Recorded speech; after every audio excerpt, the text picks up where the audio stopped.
دوستو، جس بیماری سے ہمارے نبی پاک صلی اللہ علیہ وآلہ وسلم نے اس دنیا سے پردہ فرمایا، اس بیماری کے متعلق سب سے پہلے ہمارے نبی نے حضرت فاطمہ رضی اللہ تعالی عنہا کو بتایا،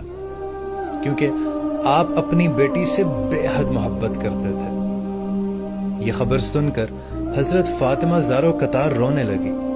تو ہمارے نبی پاک ان کے کان کے قریب آئے اور ارشاد فرمایا کہ بیٹی، رنجیدہ نہ ہو، تم وہ سب سے پہلی ہوگی جو مجھ سے آ کر ملاقات کرے گی اور تم جنتی عورتوں کی سردار ہوگی۔ یہ خبر سن کر حضرت فاطمہ رضی اللہ تعالی عنہا کے چہرے پر جو پریشانی تھی وہ کم ہو گئی، اور روایت میں آتا ہے کہ نبی پاک صلی اللہ علیہ وسلم کی وفات کے بعد 6 مہینے کے اندر حضرت فاطمہ رضی اللہ تعالی عنہا